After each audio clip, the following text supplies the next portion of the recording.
Hey everybody, Coach Hunter here, and welcome back to Hunter Coaching Lab Facebook page, where I'm going to bring you a new story today and a new bit of some lessons learned from a past experience of mine. Now, you can see by the title of today's video that I'm talking about the dirty jobs, right? So we've all had these dirty jobs out there. Now, equivalent of dirty jobs, you might think of something that's quite hard labor, something that means moving things, picking things up, or breaking things. Well, you know, in our world, that's actually kind of a fun job, so this is nothing to do with that. In fact, this is something that actually, in a way, it made me feel dirty, which is why I put this one in here, and it's a really interesting story to tell. Someone asked me recently what was the worst job I had and why, and so I'm going to share that with you today. A few years back, I went into the business here of acting, so I did a couple of minor roles. I was in a movie here, and I tried to break into doing commercials and all these kind of things, and at one point I was offered this commercial position, actually not a commercial position, sorry, a job. I suppose it's just as easy to spell out. I was offered a job to work for a tobacco company here in Korea. Tobacco company. Oh my God, can you believe it? So what was happening is I had an agent, and he said, Cody, we've got a good job for you. Follow me. We're going to go meet the company, the client that wants to take you on board for this weekend's work. Again, I was in the game. I was a yes man at this stage, so whatever came up, I was going to say yes to.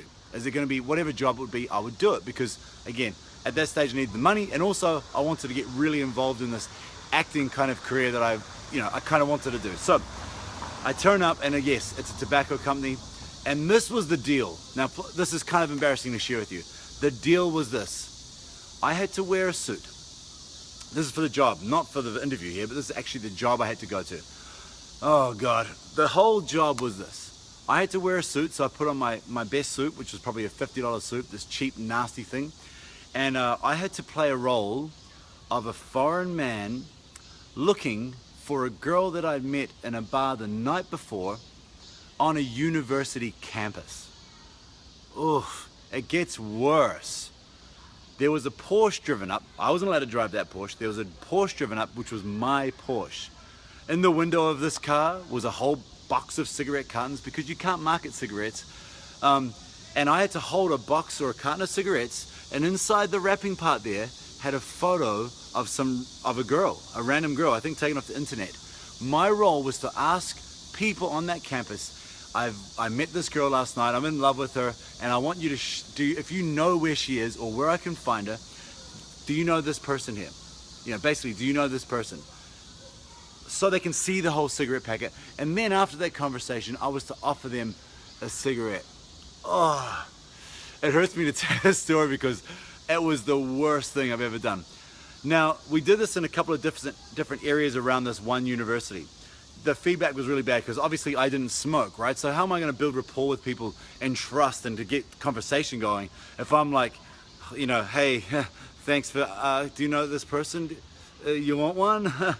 So by the end of the day, I'd had enough. I'd basically not even the end of the day, a few hours later, I was like, look, we got to cut this out, right? So there, no one was there to support me because this is a show, right? So people don't know that we're doing this.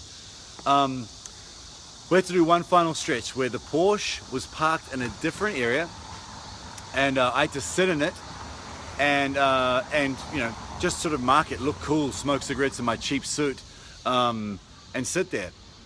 Before I was allowed to leave, the guy that was running the show there, not my agent, but the guy that ran the tobacco company, said, Cody, before we leave, we want you to smoke a cigarette. You need to smoke the brand. You need people to see you and show this.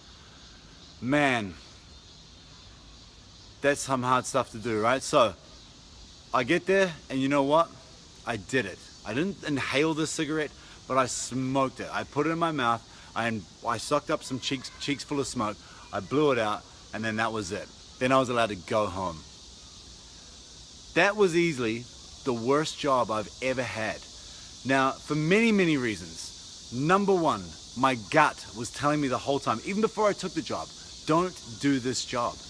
It is so against everything you stand for. And it's so cheap, it's so nasty, it's this weird role. Do you really want to cheapen yourself with that role? Number two, I don't want to endorse smoking. Now I'm asking these guys to smoke cigarettes.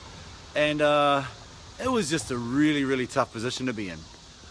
So I suppose some of the things I learned from doing that job, it's very interesting, So when it comes down to, for example, you know, I'm now in a coaching role and we coach people, and I always say to people, if you can't coach for hours and you know, straight and work with lots of different people and talk and answer questions, if you can't do that for more than, you know, for more than a day straight, you're in the wrong job if you're upset about it or you're tired. So this one here was sort of the other contrast. You know, if you can't do the job you're asked to do as a role, then maybe I'm in the wrong industry, which I was, obviously. If it had been a movie role and something a bit more cooler and I'm acting, but people thought that I was real.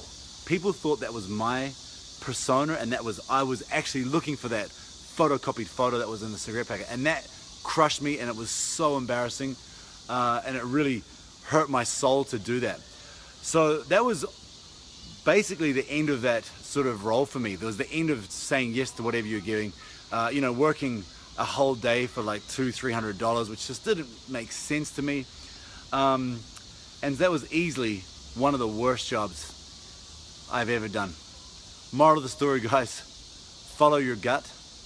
If your gut's telling you not to do something like that, don't do it. Stick to what your beliefs are, because that's what's genuine, and you don't have to act when you do that stuff. So don't try to flow into something that's wrong. If it feels super wrong, then it's wrong.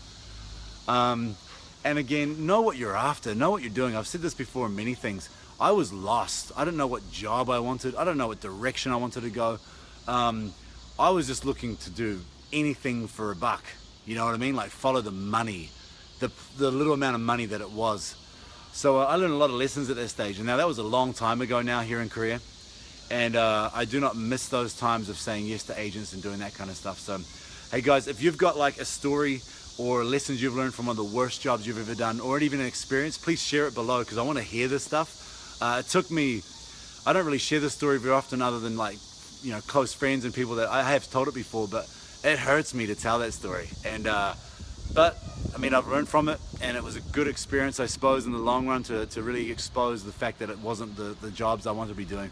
So there you go. It did give me some lessons, and I did learn a lot, but I'll never do it again. All right guys, please share the video, comment, post, do whatever you want to do.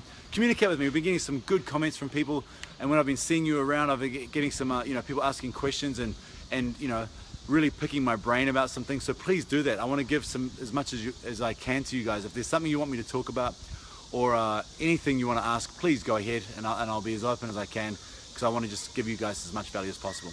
All right everybody, thank you so much for tuning in. Have an awesome day. My name is Cody Hunter, and I'll see you again very soon.